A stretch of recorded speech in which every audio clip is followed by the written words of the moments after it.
ನೋಡಿ, ಬದುಕಿನಲ್ಲಿ ಇದೊಂಥರ ವಿಶೇಷವಾದ ಚಿಂತನೆ ಮಾಡುವ ವಿಡಿಯೋ. ಅಪ್ಪ ಅಮ್ಮನ್ನ ನಾವು ಸೆಲೆಕ್ಟ್ ಮಾಡ್ಕೊಳ್ಳೋ ಆಪ್ಷನ್ ಇದೆಯಾ ನಮಗೆ? ನಾನು ಎಷ್ಟುದ ಬೆಳಿಬೇಕು, ಎಷ್ಟುದ ಇರಬೇಕು?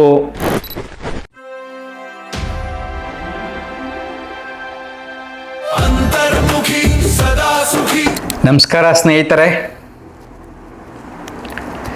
ನೋಡಿ, ಬದುಕಿನಲ್ಲಿ ಇದೊಂಥರ ವಿಶೇಷವಾದ ಚಿಂತನೆ ಮಾಡುವ ವಿಡಿಯೋ. ಈಗ ನಾವು ಹುಟ್ಟಬೇಕಾದಾಗ ಅಪ್ಪ ಅಮ್ಮನ್ನ ನಾವು ಸೆಲೆಕ್ಟ್ ಮಾಡ್ಕೊಳ್ಳೋ ಆಪ್ಷನ್ ಇದೆಯಾ ನಮಗೆ? ಇಲ್ಲ. ಹುಟ್ಟಿದ ಮೇಲೆ ನಾನು ಎಷ್ಟುದ ಬೆಳಿಬೇಕು, ಎಷ್ಟುದ ಇರಬೇಕು, ಕರಗಿರ್ಬೇಕಾ, ಕೆಂಪಗಿರ್ಬೇಕಾ, ಕಪ್ಪಾಗಿರ್ಬೇಕಾ, ಈ ಆಪ್ಷನ್ ಕೂಡ ನಮಗೆ ಇಲ್ಲ. ಅದಾದ ಮೇಲೆ ಈ ದೇಶದ ಆಪ್ಷನ್ ಕೂಡ ಇಲ್ಲ. ನಮ್ಮ ದೇಶ ಹಿಂಗೆ ಇರಬೇಕು, ಅದು ಕೂಡ ಸಾಧ್ಯ ಇಲ್ಲ. ಅದಾದ್ಮೇಲೆ ದೇವ್ರ ಆಪ್ಷನ್ ಕೂಡ ಇಲ್ಲ. ದೇವರು ನಾನಂದಂಗೆ ಇರಬೇಕು, ದೇವ್ರು ಹೀಗೆ ಮಾಡಬೇಕು, ನಾನು ಕೇಳಿದ್ದಲ್ಲೇ ಕೊಡಬೇಕು, ಅದು ಕೂಡ ಸಾಧ್ಯ ಇಲ್ಲ. ನನ್ನ ದೇಹದ ಮೇಲೆ ನನಗೆ ಕೂಡ ಯಾವುದೇ ಹಿಡಿತವಿಲ್ಲ. 3 ಸಾರಿ ಊಟ ಮಾಡತಕ್ಕಂಥ ಹೊಟ್ಟೆ ಬಗ್ಗೆನೇ ನನಗೆ ಕಂಟ್ರೋಲ್ ಇಲ್ಲ. ಯಾವ ಥರ ಕಾಯಿಲೆ ಬಂದರೆ ಅದೇ ಹಾಗೆ ವಾಸೆ ಮಾಡ್ಕೊಂಡು ತಿನ್ನತಕ್ಕಂಥದ್ದು ಇಲ್ಲವೇ ಇಲ್ಲ. ದೇಹದ ಯಾವ ಅಂಗಗಳ ಮೇಲೆ ನಿನಗೆ ಹಿಡಿತವಿದೆ? ಇಲ್ಲವೇ ಇಲ್ಲ. ಏನಾದರೂ ಮಾಡು, ಈ ದೇಹ ಮುದುಕ ಆಗ್ತಾನೇ ಇರುತ್ತೆ, ಕೂದಲು ಬೆಳಗಾಗ್ತಾನೇ ಇರ್ತವೆ, ವಯಸ್ಸಾದಂಗೆಲ್ಲ ಕೂದಲು ಉದುತ್ತಾ ಇರುತ್ತೆ, ಎಲ್ಲ ಚರ್ಮ ಸುಕ್ಕಾಗ್ತಾ ಇರತ್ತೆ, ಕಣ್ಣು ಮಂಜಾಗ್ತಾ ಇರತ್ತೆ. ನಿನ್ನ ದೇಹದ ಮೇಲೆ ನಿನಗೆ ಹಿಡಿತವಿಲ್ಲ. ರೋಗ ಬಂದಾಗ ವಾಸಿ ಮಾಡ್ಕೊಳ್ಳೋಕ್ಕೆ ಒದ್ದಾಡ್ತಾ ಇರ್ತೀವಿ ನಾವು, ಅಲ್ವಾ?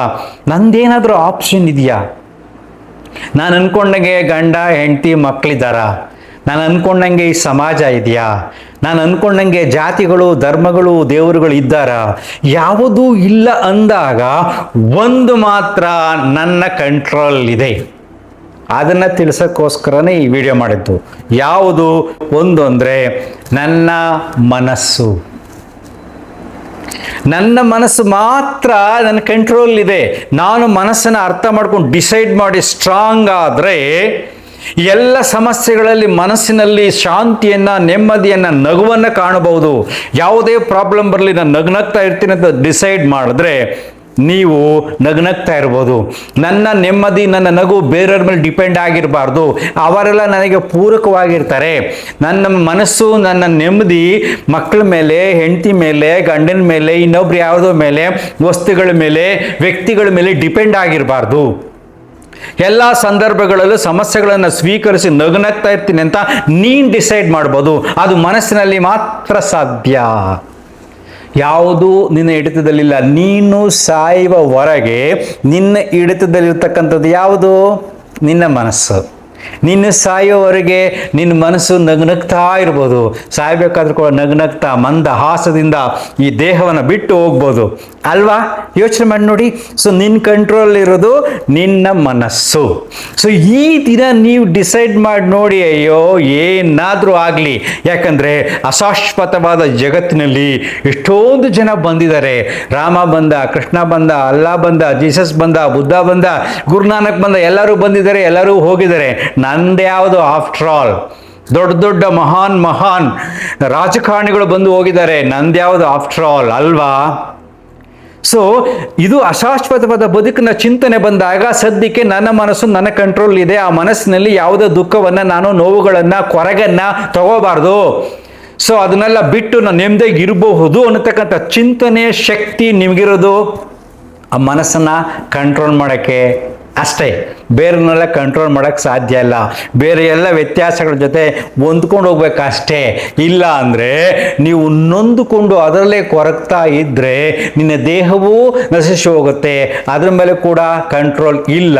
ಸೊ ದೇಹ ನಶಿಸುವವರೆಗೆ ಮನಸ್ಸನ್ನು ನೀನು ಕಂಟ್ರೋಲ್ ಇಟ್ಕೊಂಡು ನಗ್ನಗ್ತಾ ಇರತಕ್ಕಂಥ ಕಲೆಯನ್ನು ಕಲಿಬೇಕು. ಯಾವುದಪ್ಪ ಆ ಕಲೆ? ಏನು ಟ್ರೈನಿಂಗ್ ತಗೋಬೇಕಾ? ಏನಿಲ್ಲ ರೀ, ಸಿಂಪಲ್. ಬರೋದೆಲ್ಲ ಬರಲಿ, ಹೋಗೋದೆಲ್ಲ ಹೋಗಲಿ, ನಾನು ಖುಷಿಯಾಗಿರಬೇಕು, ಬೇರೆಯವ್ರಿಗೂ ನೋವನ್ನು ಕೊಡದೆ. ಸಾಧ್ಯವಾದರೆ ಬೇರನ್ನು ನಗಿಸು ನೀನು. ಅವ್ರು ನಗ್ಲಿಲ್ಲ ಅಂದರೆ ತೊಂದರೆ ಇಲ್ಲ, ನೀನೇ ನಗ್ನಗ್ತಾ ಆರಾಮವಾಗಿರು. ಇದನ್ನು ಯೋಚನೆ ಮಾಡಿ, ಪದೇ ಪದೇ ಯೋಚನೆ ಮಾಡಿ.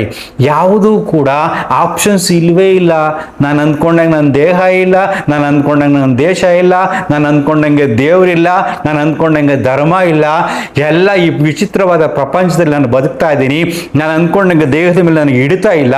ಸೊ ನನ್ನ ಮನಸ್ಸಿನ ಮೇಲೆ ಮಾತ್ರ ನಾನು ಹಿಡಿತವನ್ನು ಸಾಧಿಸಬಹುದು ಅಂತ ಯೋಚನೆ ಮಾಡಿ ಮನಸ್ಸನ್ನು ಶಾಂತವಾಗಿ ಇಟ್ಕೊಳ್ಳಿ. ನಗ್ನಗ್ತಾ ಇರಿ ಸಾಧ್ಯವಾದಷ್ಟು. ಸೊ ಬರೋದಲ್ಲ ಬರಲಿ, ಹೋಗೋದಲ್ಲ ಹೋಗಲಿ. ಕೆಲವು ಸಾರಿ ಡೋಂಟ್ ಕೇರ್ ಮಾಸ್ಟರ್ ಆಗಬೇಕು. ಈ ಜಗತ್ತಿನಿರತಕ್ಕಂಥದ್ದು ಎಲ್ಲವೂ ಸತ್ಯ ಅಲ್ಲ, ಎಲ್ಲವೂ ವ್ಯತ್ಯಾಸಗಳು. ನನ್ನ ಧರ್ಮ ಶ್ರೇಷ್ಠ, ನನ್ನ ಜಾತಿ ಶ್ರೇಷ್ಠ, ನನ್ನ ದೇವರು ಶ್ರೇಷ್ಠ ಅನ್ನತಕ್ಕಂಥ ನಂಬಿಕೆಗಳು ತುಂಬ ಇದೆ. ಸೊ ನಂಬಿಕೆಗಳ ಮೇಲೆ ಸತ್ಯವೋ ಸುಳ್ಳು ಜೀವನ ಸಾಗ್ತಾ ಇದೆ. ಸೊ ಆಗಿರಬೇಕಾದಾಗ ಅದ್ರ ಬಗ್ಗೆನೂ ತಲೆ ಕಳಿಸ್ಕೊಳ್ಳೋದು ಬೇಕಾಗಿಲ್ಲ. ನನ್ನ ಮನಸ್ಸೇ ಮುಖ್ಯ. ಮಲಗಿದ ತಕ್ಷಣ ನನಗೆ ನೆಮ್ಮದಿಯಾದ ನಿದ್ರೆ ಬರಬೇಕು. ನನ್ನ ಹತ್ರ ಇರೋರ ಜೊತೆ ನಾನು ನಗ್ನಗ್ತಾ ಮಾತಾಡಬೇಕು. ಸೊ ಯಾವುದು ನಿನ್ನಿಂದ ಸಾಧ್ಯ ಇಲ್ಲವೋ ಅಂತ ಅನ್ಕೋತಿರೋ ಅದೇ ದೊಡ್ಡ ತಪ್ಪು. ಎಲ್ಲವೂ ಸಾಧ್ಯ. ನಗ್ನಗ್ತಾ ಇದ್ದರೆ, ಶಾಂತಿಯಾಗಿ ಇದ್ದರೆ ಅದು ಹೊರಗಡೆ ಇಲ್ಲ. ಇವತ್ತು ಡಿಸೈಡ್ ಮಾಡಿ, ಏನೇ ಆಗಲಿ ನಗ್ನಗ್ತಾ ಇರ್ತೀನಿ, ಖುಷಿಯಾಗಿರ್ತೀನಿ ಅಂತ ಡಿಸೈಡ್ ಮಾಡಿ. ಇಮ್ಮಿಡಿಯೇಟಾಗಿ ಆಗುತ್ತೆ ರೀ, ಕಾಯೋದೇ ಬೇಕಾಗಿಲ್ಲ. ನೀವು ಡಿಸೈಡ್ ಮಾಡಿಲ್ಲ, ಬರೀ ಕೊರಗ್ತಾ ಇದ್ದೀರಿ, ಬರೀ ನೋವಿನ ಬಗ್ಗೆನೇ ಯೋಚನೆ ಮಾಡ್ತಾ ಇರ್ತೀರಿ, ಯಾವಾಗಲೂ ಕಳೆದೋದು ಘಟನೆ ಬಗ್ಗೆನೇ ಯೋಚನೆ ಮಾಡ್ತಾ ಇರ್ತೀರಿ, ಯಾವಾಗಲೂ ಭಯದಲ್ಲೇ ಇದ್ದೀರಿ. ಅದಕ್ಕೆ ನಾನು ಯಾವಾಗಲೂ ಹೇಳ್ತಾ ಇರ್ತೀನಪ್ಪ, ಅರ್ಥ ಮಾಡ್ಕೊಳ್ಳಿ, ಸಣ್ಣ ಪುಟ್ಟವರಲ್ಲ ಈ ಭೂಮಿಗೆ ಬಂದು ಹೋದವರು. ಮಹಾನ್ ಯೋಗಿಗಳು ಬಂದಿದ್ದಾರೆ, ಪವಾಡ ಪುರುಷರು ಬಂದಿದ್ದಾರೆ, ದೇವರುಗಳು ಬಂದಿದ್ದಾರೆ, ಬಂದವರೆಲ್ಲ ಹೋಗಿದ್ದಾರೆ.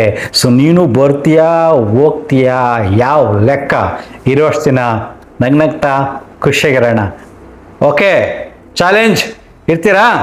Thank you. ಅಂತರ್ಮುಖಿ ಸದಾ ಸುಖಿ. ನಮಸ್ಕಾರ.